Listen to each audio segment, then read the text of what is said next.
Hello there. Do your players treat every single session like it's their own personal murder spree?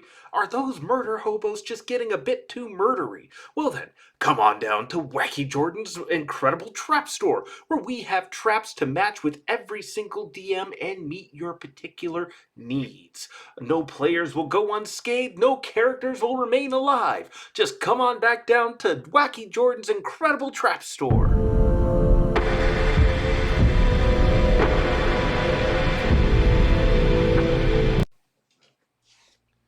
Hello everyone, welcome back down here to the Gamer's Den with me, your host, Jordan, your master of lore and storyteller extraordinaire. Joining me is my most adorable co-host, Finn, apprentice storyteller and uninitiated as yet into any circles of lore, though he is coming around to telling us all about his day and filling our heads with all kinds of incredible stories of what he gets up to. Today we bring to you a quick tips for DMs episode where I wanted to go back and talk about traps a little bit more. It's a fun subject, they're a useful tool for any DM, and you can cater them and tailor them to any situation you might be dealing with. In particular, your most murderiest of murder hobos, any kind of players that are just going on incredible killing sprees, you can deal with pretty effectively using some traps. Now, if you want to go full Gygax on them and really punish them with it, you can. Although I find it's useful to just kind of use them to curb things a little bit, because it's a situation of where you can easily say, okay, you've stumbled into another... Yes, exactly.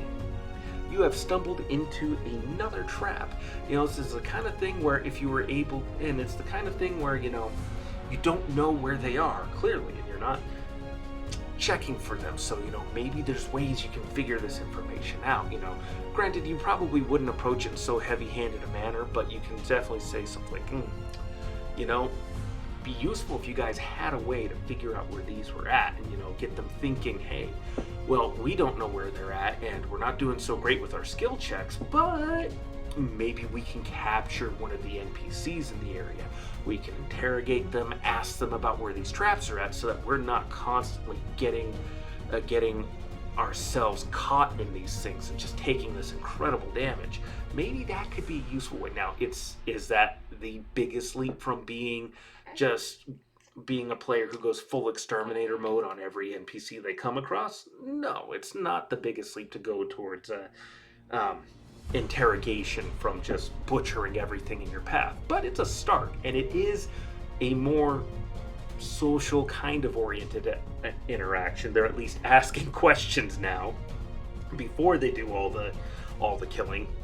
Or, maybe they just march the NPC out in front of them and let them stumble into the trap. There's lots of ways around it that the players and DMs can go back and forth, but I'm losing track of what the point of today was.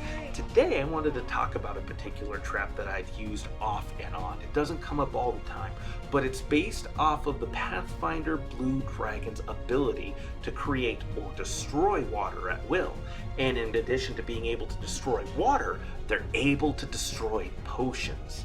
Now, because a blue dragon has this ability, and there's really not a whole lot of other creatures, as far as I know, there's no other creatures that actively, explicitly have a similar ability with them.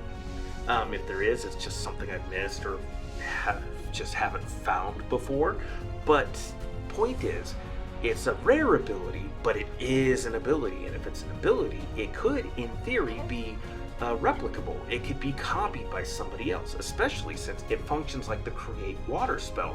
And along with Create Water, there's Destroy Water. Now, Destroy Water does not let you destroy potions, nor does it let you reduce a creature's bodily water content in any meaningful capacity. There's no way that you can use that to target the moisture in a creature and destroy it.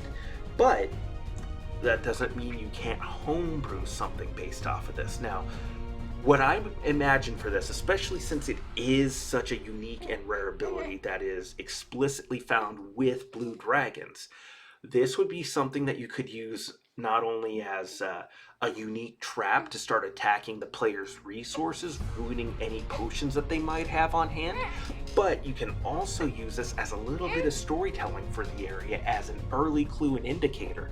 Yes, it might cost them some potions, but at the cost of a few potions. And while that might be significant in and of itself and reduce their capacity and capabilities, especially if one of the players is an alchemist, it can be an indicator of, hey, this isn't something we come across every day. In fact, this is the first time.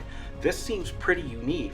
It might be wise for us to retreat, go back and study up and find out what does this, who could do this.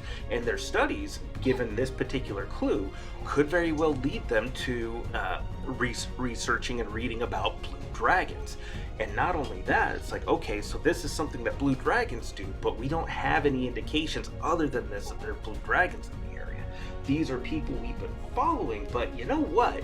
They do wear a lot of azure-colored garb. They do seem to feature a lot of blue to them. Maybe they're a cult or some organization in league with a dragon. Oh crap, maybe that means there's a dragon somewhere. Maybe that means there's a dragon that's pulling the strings.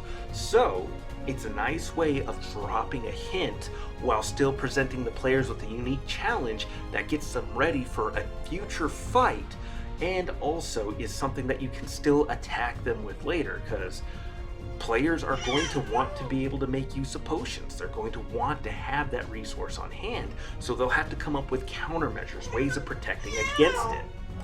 And that can present a whole host of unique challenges.